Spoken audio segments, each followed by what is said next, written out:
Programang ito ay rated SPG. Striktong patnubay at gabay ng magulang ang kailangan. Maaaring may masiselang tema, lengguwahe, karahasan, sexual, horror o droga na hindi angkop sa mga bata.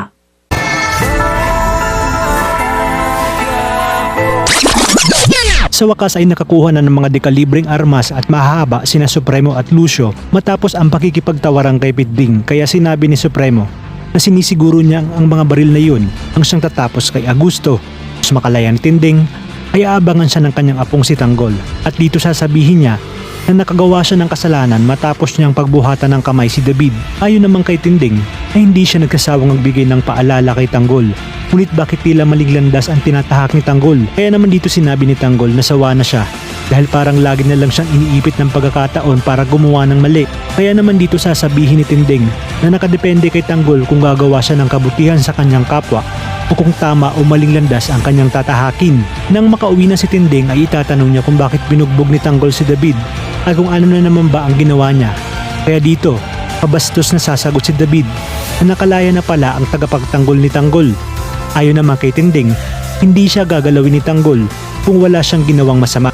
Sasalungat naman si Santino dahil kahit pati ang kanyang lola umano ay hindi na nagawang igalang ni David. Sa pag-iisa nga ni Supremo ay sinabi niya sa kanyang sarili na ilang araw na siyang nakalaya ngunit hindi pa rin siya makapagiganti kay Augusto at hindi pa rin niya nababawi ang dapat niyang bawiin dito. Matutuwa si Nanoy at Tess dahil sa wakas nakalaya na si Tinding. Itatanong naman ni Tess kung sino ang nagpiyansa sa kanya. Ngunit igigit ni Tinding na hindi niya umano alam at ang mahalaga ngayon ay nakalaya na siya. Kahit ang magkapatid na si Natala at Tolitz ay magtataka kung bakit ganun na lamang ang turing ng tatay ni Tanggol na si Rigor at kapatid nitong si David sa kanya.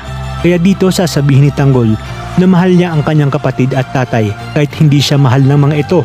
Talaga nga namang napakabuti ng puso ni Tanggol kahit na may katigasan ang ulo nito.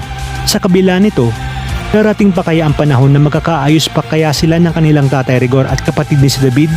Kaya mga kapamilya, kapit lang dahil marami pa tayong mas kapanapanabik na mga eksenang dapat abangan dito lang sa FPJ's Batang Quiapo.